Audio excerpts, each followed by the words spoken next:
Ladies and gentlemen, good day and welcome to HCLTech's Q1 FY26 earnings conference call. As a reminder, all participant lines will be in the listen-only mode, and there will be an opportunity for you to ask questions after the presentation concludes. Should you need assistance during this conference, please signal the operator by pressing star and then 0 on your touchtone phone.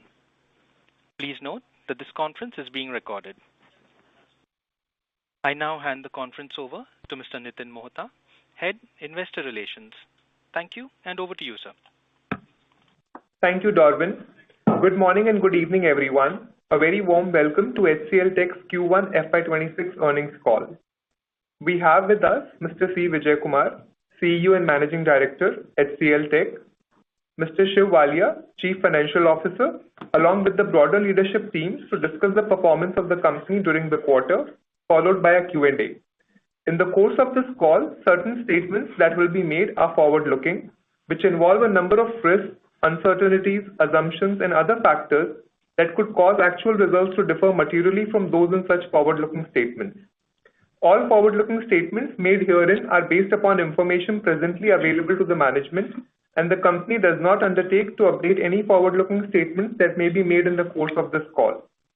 In this regard, please do review the safe harbor statements in the formal investor release documents and all the factors that can cause the difference. Over to you, CVK. Thank you, Nitin. Hello, everyone. Hope all of you are doing well. Thank you for joining us today for our FY26 Q1 earnings call. Let me start with the business performance for the quarter. Historically, Q1 has been a soft quarter for HCLTech, which is something all of you know.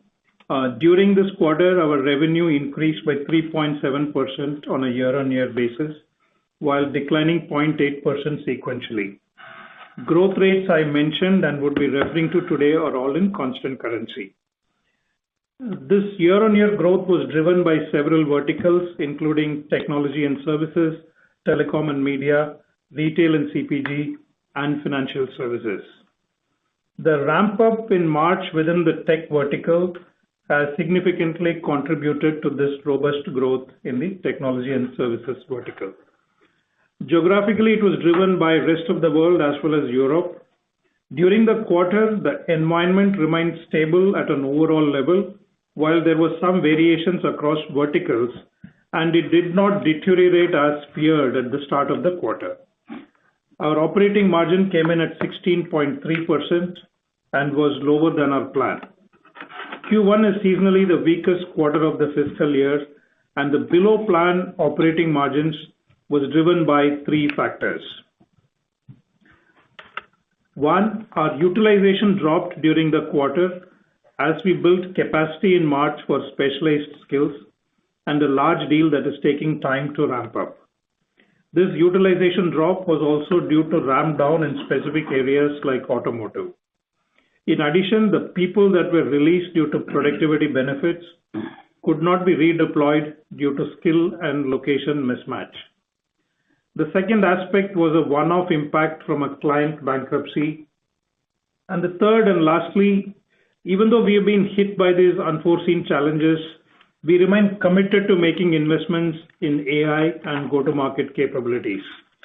In fact, given the growth momentum we are currently enjoying, we accelerated and pulled forward some of our generative AI investments and the platform efforts that we are working on. Coming to our segmental performance, our services business grew at 4.5% year-on-year, while declining 0.1% sequentially. Our IT and business services grew 3% year-on-year, and our engineering and R&D services grew 11.8% year-on-year. HCL Software had a weak quarter after several quarters of good performance. It declined 3% year-on-year. However, the annual recurring revenue, ARR, stood at $1.06 billion, a 1.3% increase year-on-year. This augurs well for the future as we consciously are working to improve subscription or the SaaS revenues. In terms of geographies during the quarter, USA grew 0.5%, while Europe grew 9.6%, rest of the world grew 15%, and India grew 1.3% all year-on-year. Our top performing verticals were technology and services, which grew at 13.7%, telecom and media at 13%, retail CPG at 8.2%, and financial services at 6.8% year-on-year. During the quarter, we made healthy addition to our client portfolio across verticals and geographies. We added 6 in the $50 million category, also added 11 in the $20 million category on a year-on-year basis. On a QOQ, we had a lot of clients across categories, including 2 in $50 million category, 6 in $20 million plus category, 4 in $10 million plus category, and 8 in $1 million plus category. This is a very impressive execution, and it also sets us well for future growth. Coming to bookings, we had a decent quarter. In terms of numbers, our net new booking for the quarter was $1.8 billion. We also won a large consolidation opportunity in the financial services vertical this quarter. This is not accounted for in the TCV value for Q1. You will recall we had a couple of large deals in the pipeline which we were expecting to close in Q1. These deals have moved into Q2, and this delay is unrelated to external factors. We are optimistic about their conversion, and if all goes as per plan, the TCV number should see a step up next quarter. The booking was well balanced across service lines, geographies, and verticals, as you would notice in the investor release. Happy to note our portfolio is incrementally getting more balanced than what it was even a few years ago. We continue to win more in digital business and engineering services, an agenda we had set for ourselves as a part of a medium-term roadmap. Our pipeline continues to remain strong. Our digital business is seeing a number of large deals due to an engineering-led approach and a very strong client conviction of our AI propositions and data and AI capabilities. Our focus on application modernization, a long-standing strength, is a key contributor to our success and the strong growth in our pipeline. We are doubling down on this strength by incorporating AI at the core of this proposition. Additionally, we are investing in an AI-driven data lifecycle management platform. There is a healthy demand for efficiency-led deals across the board. Discretionary spending varies across verticals.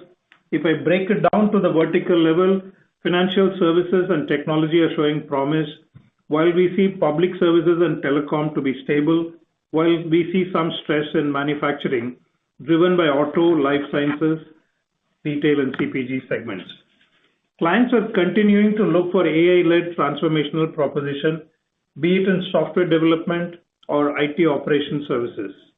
The share of AI and GenAI continues to grow as they become central to nearly every deal. GenAI is now central to IT services strategy. Agentic AI is gaining traction, especially in operational efficiency and accelerating application modernization programs. On people front, our count stood at 223,151, which is a slight reduction of 269. Our IT services voluntary attrition on an LTM basis stood at 12.8%, lower compared to the previous quarter. On our AI, GenAI related progress, wanted to update you on 3 strategic dimensions: 1 ecosystem, 2 offerings, and 3 client engagement. On the first axis is the maturity of our enabling ecosystem, consisting of our people and partners. Our market momentum has ensured that we are perceived as a very attractive partner to leading tech OEMs, ISVs, hyperscalers, and pioneers like OpenAI. During the quarter, we announced a strategic partnership with OpenAI to drive large-scale enterprise AI transformation as one of the first strategic services partners. We are well positioned to take advantage of the enterprise AI spend as we work on developing the most comprehensive AI ecosystem. Similarly, this quarter, we announced a partnership with UiPath to accelerate agentic automation, launched a suite of agentic AI solutions in collaboration with Google Cloud, an integrated NVIDIA AI enterprise with AI Force, and NVIDIA Omniverse with a physical AI solution, Smart Twin. As a testimonial to this maturing momentum, we've received many leadership citations in AI and data this quarter, including we were named a market leader in HFS Horizons Generative Enterprise Services 2025 report. ISG recognized us as a leader in advanced analytics and AI services. We were cited as a leader in IDC's market space for Worldwide Data Modernization Services 2024 vendor assessment. We were also recognized as a Microsoft Responsible AI Partner, and we won top honors at AWS GenAI Premier League Awards 2025. On the second dimension of offering maturity, HCLTech was first to launch a full-stack AI portfolio featuring AI Force, AI Foundry, AI Labs, and AI Engineering. These offerings are designed to drive end-to-end service transformation and value stream innovation for our clients.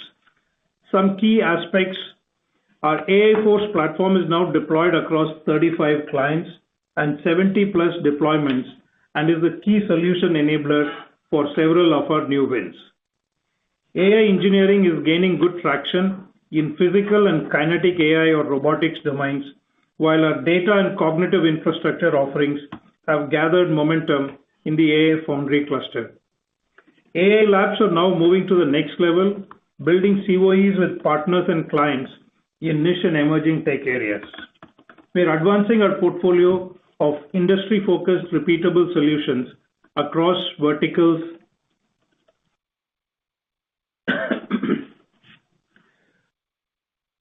These offerings are developed with a strong governance framework to ensure enterprise readiness and compliance.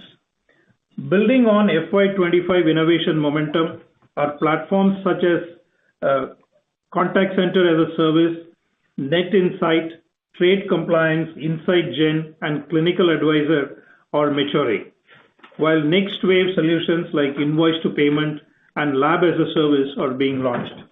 These initiatives are designed to accelerate time to value and deliver measurable ROI.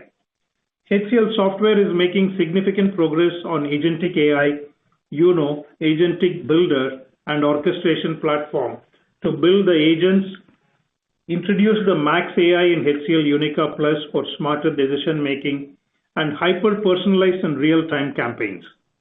Commerce AI in HCL Commerce to build agents that augment complex testing and reduce manual effort. On the third and last dimension of client engagements, we are witnessing the size of our engagements increasing steadily from exploratory POCs to strategic multi-million-dollar partnerships. Some key examples from Q1 reflect this momentum, like we signed a multi-million-dollar engagement with one of the largest Australian logistics companies for AI-led service transformation using AI Force. A leading Europe-based telecommunication company selected HCLTech to modernize its technology and operations stack. The partnership will enable zero-touch operations through hyper-automation powered by GenAI. HCLTech will leverage its AI Force platform to modernize applications at scale and introduce Agentic AI for proactive issue resolution and integrated data intelligence. A Europe-based automotive major selected HCLTech to deploy workplace management and Agentic AI solutions to enhance operational efficiency and service quality, improve customer experience, and support new technologies. A global sports body partnered with HCLTech to create a GenAI-powered commentary platform to revolutionize live match broadcasting. This AI-driven solution analyzes live feeds, identifies key events, and provides real-time insights, enhancing storytelling with summaries during all game phases. The platform, built on HCLTech's AI Foundry's scalable cloud infrastructure, supports multiple data streams. A global aerospace major partnered with HCLTech to develop a vision AI solution that optimizes cargo container placement in aircrafts. Leveraging HCLTech's AI engineering and intelligent automation capabilities, the solution aims to improve load distribution, space usage, and cargo operations. A Japan-based global imaging leader partnered with HCLTech to develop a GenAI-powered camera setting recommendations engine. Powered by HCLTech's AI engineering, the solution develops real-time personalized photo recommendations using live data, leveraging advanced LLMs and unique HCLTech's frameworks. We continue to win a lot of recognitions and accolades from the market, analysts, and partner and investor community. I think a couple of these that were announced this quarter are must know, as it has a significant impact on our shareholder value creation. We are the only service provider positioned as customer's choice in all 6 Gartner Voice of the Customer quadrant evaluations related to IT services. This is the first time any service provider has achieved this. Equally important is the fact that no other service provider in this quadrant for more than one category. Just to mention the 6 to help appreciate how much of IT landscape of an enterprise is covered when you add these. First, public cloud IT transformation services. 2, custom software development services. 3, data center and hybrid infrastructure managed services. Outsourced digital workplace services. Managed network services. And last, cloud ERP services. I would like to thank all our employees that make this and many more such recognitions possible. HCLTech figured among Asia's most honored in Extel's 2025 executive team rankings. For the second year running, HCLTech was the most decorated India-headquartered IT services company in the survey. It achieved 17 top 3 rankings across overall buy-side and sell-side categories in technology, IT services, and software sector, out of which 9 were number 1 rankings. Humbled by all your strong belief and support. Thank you. Looking ahead, we are improving our revenue guidance now for FY26 to 3 to 5% in constant currency based on better Q1 performance and the outlook for the remaining quarters. On margin guidance, we are adjusting our EBIT guidance to 17 to 18% due to the factors I mentioned earlier, like 1, the unanticipated impact in Q1 for reasons I mentioned earlier and which could continue partly into Q2. Second, investments in sales and marketing and AI capabilities to address the growth momentum. 3, we plan to execute a restructuring program both on people and non-people side during the rest of this fiscal year.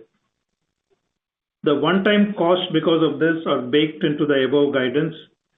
We are doing this to provide us the structural agility to address the market demand in the AI era. We are optimistic about meeting our revised guidance, supported by superior revenue growth, positive booking expectations for the coming quarters. This outlook is further reinforced by our consistent track record of strong operational execution demonstrated over the last several years. Now I would request Shiv to walk you through more details on the numbers. Thank you, CVK. Good morning, good afternoon, and good evening to all of you. Thank you for joining our Q1 Financial Year 26 earnings call. Let me walk you through our financial performance for the quarter. Starting with the revenue performance. Total revenue for the quarter is $3,545 million, a 0.8% decline quarter on quarter, and a growth of 3.7% year on year in constant currency terms. With this, our revenue has crossed the milestone of LTM revenue of $14 billion. Services revenue for the quarter came in at $3,227 million, which is a decline of 0.1% quarter on quarter and a growth of 4.5% year on year in constant currency terms. The strength of our all-weather portfolio helped us offset the headwinds from the usual Q1 seasonality. Software revenue for the quarter is $330 million, a drop of 3% year on year in constant currency terms. Let me share the details on profitability now. Our EBIT is $578 million at 16.3% of revenue. The net income for the quarter is at $440 million at 12.7% of revenue. This quarter, we traded short-term pain in profitability to secure our long-term growth leadership. Q1 margins usually have a negative impact due to seasonality for us. This time, it was amplified due to three factors that CVK just called out. It's important to note that we did not cut back on our investments in sales, GenAI, and people capacity to secure growth. Now, on the margin bridge, explaining the same is the company margins dropped by 161 basis points quarter on quarter. The higher sales and marketing investment had 30 basis point impact. Lower utilization due to specialized hiring and skill and location mismatch challenges cost us 80 basis points. One-off impacts during this quarter, which include a client bankruptcy, had 30 basis point impact. Other major factors such as lower share of software in revenue mix had 20 basis point impact. We did not get any benefit from Forex this quarter. Project Ascent is on track and was instrumental in helping negate the impact of increased average resource cost. Now, moving on to return on invested capital, which is ROIC. Our ROIC continues to improve thanks to our ongoing focus on profitability and efficient capital management. The last 12 months ROIC is at 38.1% for the company, up 353 basis points year-on-year, and services ROIC now is at 45.2%, up 236 basis points year-on-year. The software continued to improve with ROIC at 20.8%, up 473 basis points year-on-year. Let me share the details on our strong cash generation. Over the last 12 months, operating cash flow is at $2.57 billion, while free cash flow amounted to $2.42 billion. Operating cash flow to net income conversion is 129%, and free cash flow to net income is at 121%. Our balance sheet continues to strengthen with gross cash at $3.46 billion and net cash at $3.19 billion. Our total DSO, including unbilled, is currently at 82 days, flat on year-on-year basis. Now, for the shareholder, the diluted EPS for last 12 months came in at rupees 62.57, which is up 3.4% year-on-year. The board has declared an interim dividend of rupees 12 per share for the quarter. The record date is 18th of July 25, and the payment of the same shall be on 28th of July 25. That brings our last 12 months payout to rupees 60 per share, effectively distributing 95.8% of our net income. That's all from my side for now, and I would like to hand over the session to our moderator for the Q&A session. Thank you. Over to you. Thank you very much. We will now begin the question and answer session. Anyone who wishes to ask a question may press star and one on their touchtone telephone. If you wish to withdraw yourself from the question queue, you may press star and two. Participants are requested to please use handsets while asking a question. Ladies and gentlemen, we will now wait for a moment while the question queue assembles.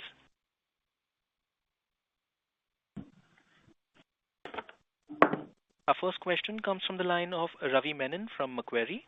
Please go ahead.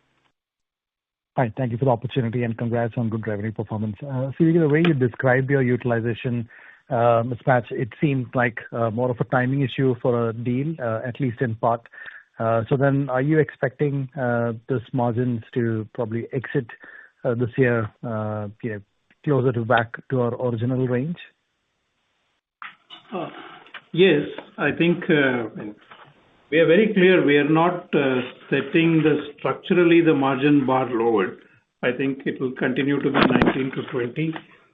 In the next 3 quarters, obviously for all the reasons that we explained, there is going to be certain headwinds. So this year we will be between 17 and 18%. So that's the max. And Right. And it looks like high-tech, you saw really good growth sequentially. Even one of your peers who's reported, they've also seen decent growth there. And this is a segment that I think the whole cost-cutting started back in 2023, right? So should we think of this as a good sign of a cyclical recovery in this sector, or is it still too early to call it that? Yeah, I think we are, as I called out, we are looking at a strong demand in financial services and tech and services verticals. And this quarter, of course, the growth is in tech vertical also, it is very broad-based, but definitely the 6% kind of sequential growth is driven by one large deal where we had onboarded the entire team in March, exactly on 6th of March. And of course, this is a very cutting-edge solution on contact center transformation using conversational AI. And this will require this talent base to be deployed. And we had some good success in the first quarter, but the ramp-up has been gradual. We think it will ramp up fully in the second quarter, and in the third quarter, we should be fully optimally performing on this team.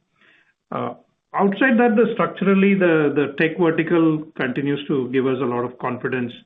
So FS and tech, definitely strong.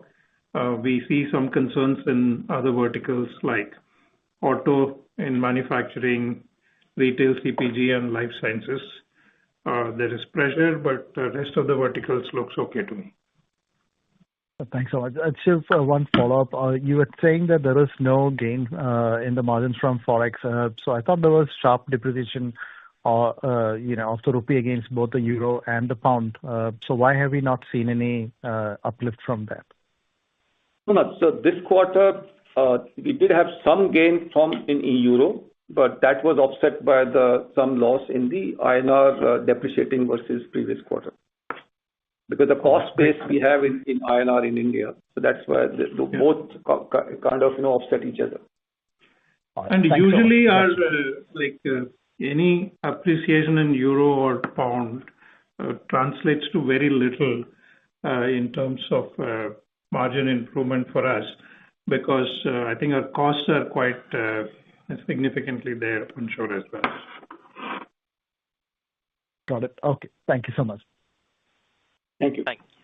Thank you. Our next question is from the line of Sudhir from Kotak Mahindra Asset Management Company. Please go ahead. Yeah, thanks, CVK, for the opportunity. First question on margin front, if we look at the full year guidance downgrade by around 100 basis points, how much of that downgrade can be attributable to one-off factors, be it a client bankruptcy impact plus restructuring impact? How much can be attributable to the utilization mismatch issue, and how much can be attributable to pulling forward of AI investments? Yeah. So Sudhir, I'll just give you the walk. Q1, the margin are 80 basis point lower versus last year. So the full year impact of this dip is 20 basis point. And higher sales and S&M investment, we expect that it's going to have an impact of 30 basis point. And the utilization, which is one of the factors we had impact in Q1, is going to have some follow-on impact in the subsequent quarters, and we expect that to have an impact of 10 to 20 basis point. And the restructuring cost, which also CVK talked about, would have an impact of 30 to 40 basis point in the subsequent quarter. So put together, all is around 100 basis point impact year on year. Understood, sir. And to Ravi's question earlier, I think CVK mentioned that probably the exit margin would be closer to our aspirational range of 19 to 20%. That looks like a steep ask over the next 3 quarters. So any thoughts on how we would be reaching there? Yeah, I think just look at it like a full year margin, because quarter on quarter margin has a lot of cyclicality for us, right? Like Q3 will peak and Q4 will dip. I think the comment I made was on a normalized basis, we would be closer to our desired range. And there are multiple levers, like even the utilization, as Shiv mentioned. We obviously had a big gap in this quarter, it to significantly moderate in Q2, and in Q3 we should be in line with the expected margins. And a lot of the restructuring costs would be mostly in Q2 and a little bit in Q3. So I think that's the color that we can provide, and the rest of it is a normal cyclical seasonality in our business. Very much, sir. And just one last question. As AI adoption evolves more into an agentic AI level, there is a talk about a potentially big data center refresh, as the current data centers are not equipped with a capacity to handle AI workloads. What's your view on this? And given our strong presence in IMS, what are we doing to potentially leverage on this thing? Yeah, we have launched the cognitive infrastructure proposition, and we are already seeing some early wins in this. We had one marquee win in the last quarter, which we will probably announce it during this quarter more formally. And we think it's a big opportunity, but obviously we don't want to play in the assets kind of game. We are totally focused on services, and so we work with a lot of partners to kind of deliver the like GPU as a service and things like that. We also see a lot of traction at the edge infrastructure, edge AI. We see good traction, and we see that as well as a big tailwind. But I think the pickup is going to be gradual. Even a lot of customers who are deploying edge AI, they're starting with one factory, one big location, and then based on the success and all the proof points, they will expand to other locations. So it will be a gradual ramp up. And I definitely see that as a big strength and capability of ours, which will really come to our big help in this particular space. Thank you, sir. All the very best. Thank you. Our next question is from the line of Abhishek Pathak from Motilal Oswal. Please go ahead. Yeah, hi. Am I audible? Yes, please go ahead, Abhishek. Hi, team. Congrats on a good quarter. So just to double click on the margins, do we expect the AI investments to continue into FY27 as well? I mean, I asked that because, should I be expecting FY27 margins to again operate in the 18 to 19% ballpark, or are we rebasing those expectations a little bit because the investments, I'm sure, will be slightly higher than what we are building in right now? That's the first question. And the second question, CVK, was around revenue conversion from deals. Did you expect that, or rather, did you see that getting slightly better in Q1, and do you expect that to improve in the next couple of quarters? Considering a couple of deals that we were supposed to win have spilled over, should we expect those deals to pick up and ramp up quicker than earlier, which means the revenue impact will be much better as compared to earlier? So those are two questions. Thank you. Yeah. Abhishek, the investments in Gen AI and a little more expansion in our go-to-market teams, we think, obviously with every investment, these are people, capability, platform build. Of course, a lot of token costs, all of that is baked into this. We think it will normalize because growth will also catch up, and these investments will catch up. Our expectation is in the next financial year, which is FY27, it should normalize, and we will be back to our SG&A percentage. That's what we expect on the investment front. Revenue conversion, obviously, it all depends on the timing of closure. Since the closure of these two deals moved from Q1 to Q2, the impact of this through this year would reduce. But what is encouraging is the discretionary spend in a couple of verticals, especially FS and technology. We feel good because our earlier assumption was environment will deteriorate because we were really talking about the impact of tariffs in the beginning of last quarter. But we did not see that kind of deterioration. So that is a positive, but these two deals moving to Q2 is little bit of headwind on the overall revenue, but we feel very comfortable with a 3 to 5% guidance. Got it. Thanks and all the best. Thank you. Thank you. Thank you. Our next question is from the line of Gaurav Rateria from Morgan Stanley. Please go ahead. Hi, thanks for taking my question. My first question is pertaining to this restructuring charge. CVK, what is driving this restructuring? Is it to do with the fact that the evolution of services is changing in terms of how contracts are restructured, location agnostic services are happening, and hence some restructuring on the on-site position? Just trying to understand, is it pertaining to the way services businesses evolving? I think it's a combination of both. I think the first aspect is some of the acquisitions that we did in the past. Of course, we have done the integration, but we were not really clinical about facilities and other cost rationalization. So that is one. And automotive has seen a ramp down, and it will obviously, we're not looking at a very quick recovery here. So, and even if the recovery is happening, the skills required are really more offshore-based capabilities. So we see some restructuring that is required there. So these two are things which we were waiting to see if things will pick up, and we don't believe it is picking up. And even if it is picking up, it's not going to be in the right location. So we are going to take some firm decisions on this. The second aspect is what you talked about. Of course, we've had a good amount of people released due to the productivity improvements. Now, not all of them are readily redeployable because the requirement for some of the entry level or lower end skills are being addressed through automation and other elements.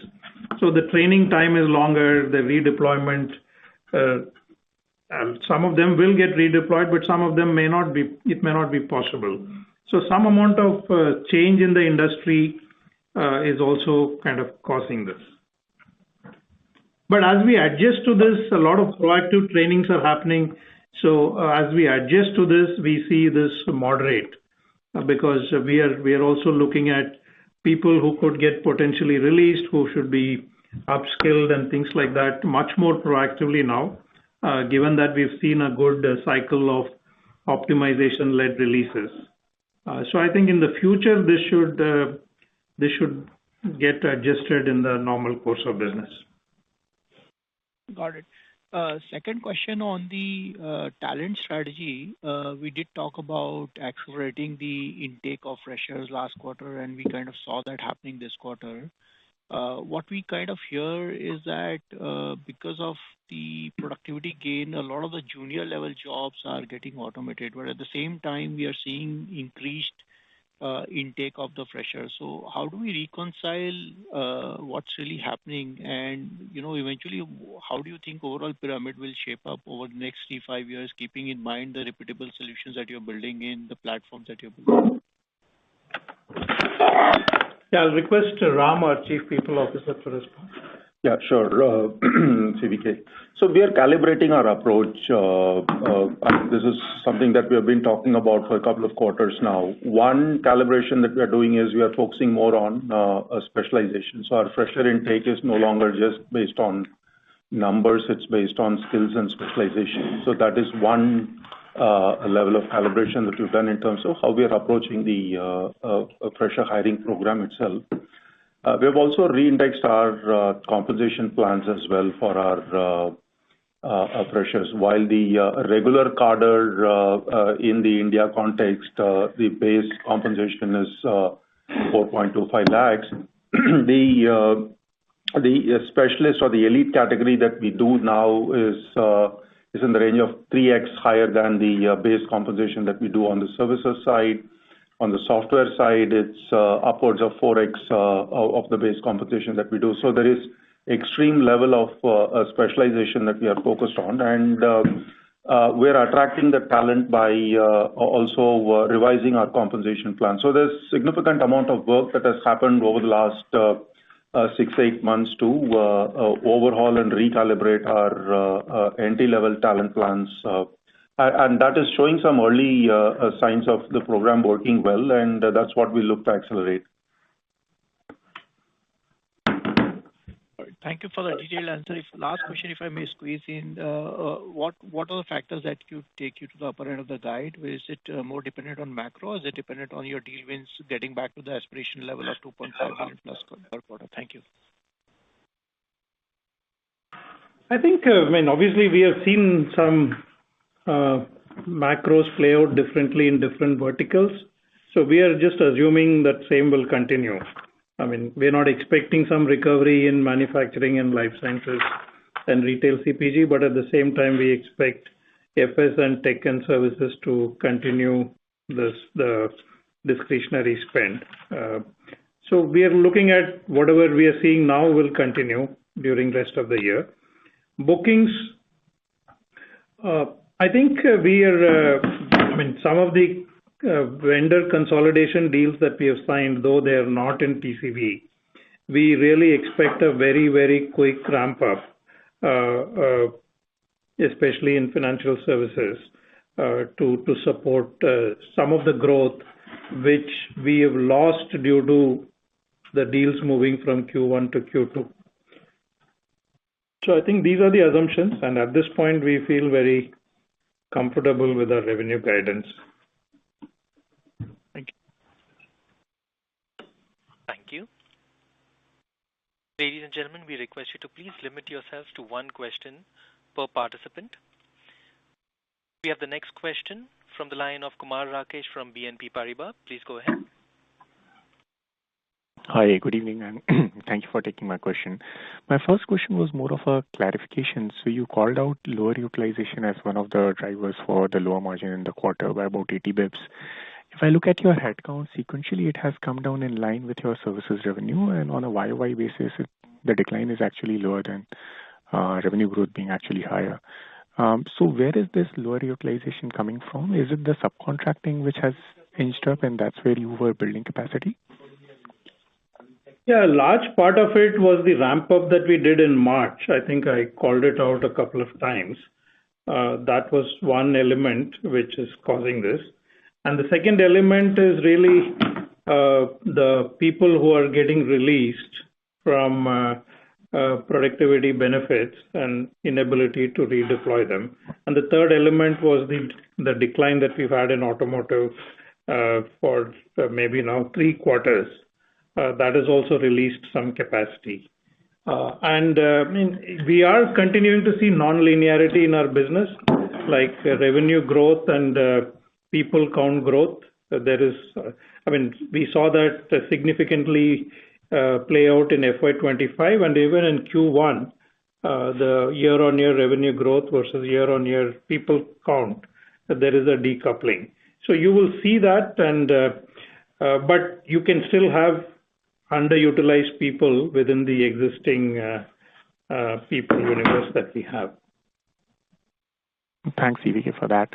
My second question was, a couple of weeks back, you announced your collaboration with OpenAI. So how do you plan to use that to create a differentiation in your offerings? Yes, I have our CTO, Vijay Guntur, so I will request him to talk about it. Vijay, over to you. Yeah, thank you, CVK. Yes, the OpenAI partnership is expected to give 3 benefits. One, we went through a qualification process that OpenAI had to qualify.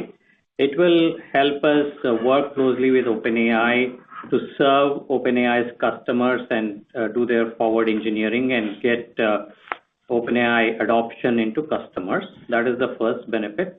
The second benefit is our own internal adoption of OpenAI as an enterprise. It will unlock productivity benefits within the organization. And the third, we expect to take some of our solutions, IFRS, which we talked about, and enable them with OpenAI's models and their technology so that we can co-sell in the market. So those are the three benefits that we have from the partnership. It's early days, but that's our expectation. And just to add, we also have a team of 50 highly specialized people who are being embedded into this training programs, which will really kind of give us the cutting edge capabilities. While a lot of customers are adopting the LLMs, but their ability to holistically get benefits within an enterprise is being challenged. So I think these trained people will really be a force multiplier for us across our existing clients and the new opportunities that we are working on. And actually, I'm even happy to report that some of the large deals that we are pursuing in application modernization and the entire software development lifecycle is also getting positively impacted by the AI Force and the data lifecycle platform that we are now very actively talking to a number of customers. And OpenAI is a very integral to this, all these platforms that we are building. Got it. Thanks a lot, CVK and Vijay, for that. Thank you. Our next question comes from the line of Ankur Rudra from JP Morgan. Please go ahead. Hey, thank you. Just wanted to quickly check, starting with demand, could you elaborate a bit of reason for the slightly softer than expected signings? I know you said it is complete by July, but any particular reason for that? And also the delay in the large deal ramp up you're seeing, is that client specific, or is that something in the demand environment you're seeing? That's question number one. Secondly, on the margin side, if you could also elaborate, is there anything you're seeing from clients in terms of asking for lower pricing or AI-led productivity pass-throughs, which is out of turn, which is also making you a bit more cautious about where margin's going? Yeah. So demand from a signing perspective, of course, two signings which we really expected towards the end of June, that got delayed to sometime this month. It's purely procedural delays, and technically we just could not kind of get it done before the year end. I don't see anything else. They are very much intact, and we've already ramped up quite a bit for some of these opportunities. So that's on the signings. And what is not included is one large vendor consolidation win in FS, which will give us very strong revenue growth through this year and even next year. But we could not consider it because as per our definition of booking, time and material based constructs do not go into our booking. They only go into booking after we ramp up and we are able to bill. So that's on the signings. The large deal ramp up, we had onboarded a lot of talent on conversational AI and contact center transformation based on a partnership with a big technology firm. We did that in March. And of course, all of them were working on various clients. Now, as a part of the transition, some of the work got a little bit delayed. So we did get a good growth from this ramp up, and that's what is showing up in the tech services vertical growth this quarter. But still, about a third of the team is not fully utilized, so they will get into utilization during this year. And these are really high cost and highly specialized talent. So I think that's the reason for. It's not really a demand environment or client specific. It's just the timing based on onboarding of people and changing the client contracts and things like that into our books. And this cuts across multiple verticals because it's a horizontal capability that we ramped up based on an exclusive partnership. Now we need to make sure they're being fully utilized. And we are continuing to see a strong pipeline for contact center transformation led by AI. and this really plays very well into that, Ankur. Did you have anything else? Thank you. And on the margin side, no, on the demand was good. I think on the margin side, my question was, were you getting any demands for pricing or cost takeouts out of turn? Not out of turn. Definitely, I mean, when renewals are there, definitely customers have expectations and competitive pressures as well. So we obviously have to react appropriately for that. We haven't seen anything out of turn, but obviously a lot of customers are asking us, and we are also proactively talking to a lot of clients about what can be done. And the reason we are doing that is, I mean, when the renewal comes, we should be much more prepared, and we should have enough proof points and conviction about what we can really drive. So I don't see anything out of turn, but we are definitely proactively working with clients to see what is the art of the possible. So if I can ask a quick follow-up, when you go proactively to a client, I think you said 35 clients you have AI Force already. Would that be unexpected, for example, pricing, productivity pass-off, if you can do it then? Yeah, I mean, if I think we are being very transparent. We are telling the clients, if you allow us to use AI Force and use all the recipes that we've created, we will showcase to you the optimization that is possible. And then to scale it up within your environment, it needs a lot of sponsorship within your organization. And we are very happy to proactively do this, and it will mean some reduction in revenue for us.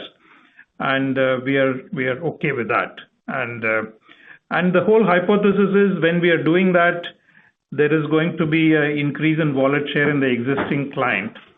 And Ankur, if you look at the number of renewals that we have done in this quarter, 9 renewals, in 8 of them, the total revenue from the client is higher than the existing run rate that we will have. So we have been able to get a little more wallet share, which more than offsets some of the productivity benefits that we have given. And that is a trend that we are seeing. Okay. That's great. Appreciate it. Thank you so much, and best of luck. Thank you. Thank you. Our next question is from the line of Vibhor Singhal from Nuvama Equities. Please go ahead. Yeah, hi. Thanks for taking my question. CVK, just one question from my side. You mentioned about these productivity benefits and you going to clients proactively, telling them that basically these are the productivity benefits that we can pass on, even if that means, let's say, slightly lower revenue. How similar is this entire productivity benefit thing? So how similar is this to the earlier cycle of the IMS business being cannibalized by the cloud business that we saw some 6-7 years ago? How prolonged do you think this is going to continue? Do you think this is going to eventually lead us to some period of maybe a lower kind of a growth and then only the incremental growth from new opportunities picks up? Some color on that would be really helpful. Yeah. See, it's slightly difficult to quantify how similar is it, because a lot depends on the level of automation maturity in each of the clients. Even though we have been having machine learning based or AI based automation, IntelliOps, and all those products prior to generative AI, there has been a big variation in how much clients have adopted. So that depending on where they are, the benefits could be higher or lower. Right. But do you see, I mean, the kind of cannibalization that we saw initially when the cloud business started and the IMS business was impacted, a similar thing might well be possible in the other businesses that we do this time because of productivity benefits by GenAI? Yeah. See, I think in IT operations, whether it is infrastructure or application operations, if you have leveraged machine learning and classic AI quite well in bringing automation, the incremental benefit from generative AI is only marginal. It's only in software development lifecycle 25 to 30% benefit is realistic. And in a lot of business process operations, we think it can be 40 to 50%. So this can happen fast because we are seeing contact centers where very large number of people get reduced by 75% even by implementing agentic conversational AI and things like that. So I think in these two areas, it will definitely create deflation.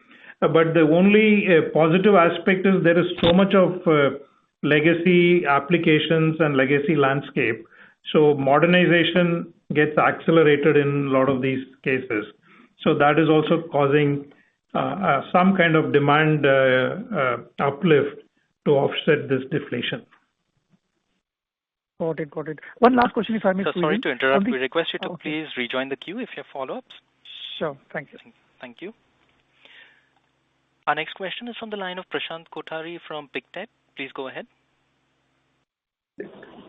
Sir, thank you for the opportunity. Just wanted to understand how are the management incentives aligned to this margin volatility that we are seeing in the business, kind of going down this year and hopefully coming back up next year. How are our incentives and management incentives kind of aligned in this? Thank you.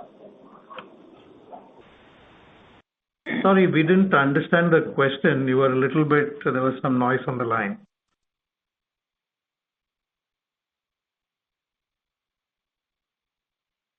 Prashant, can you hear us? To please repeat your question.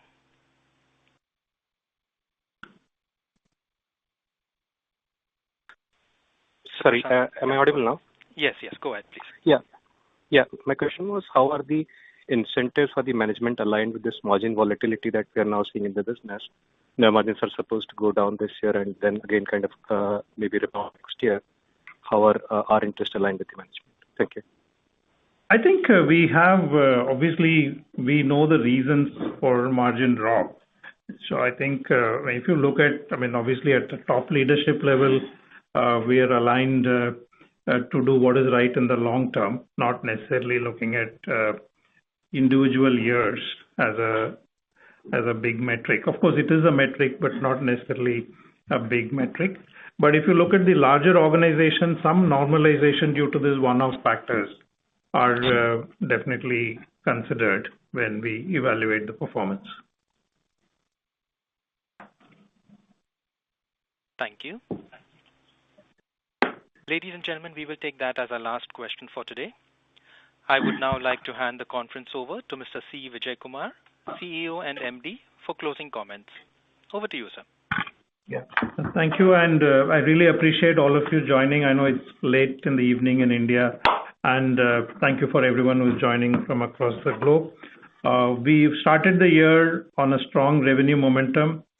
We absolutely have some work to do on the margin front, and we are very committed to do all the right things to ensure that we deliver to our guided range and also improving it as we exit the year and come back to our normal guidance range as we look at the next financial year.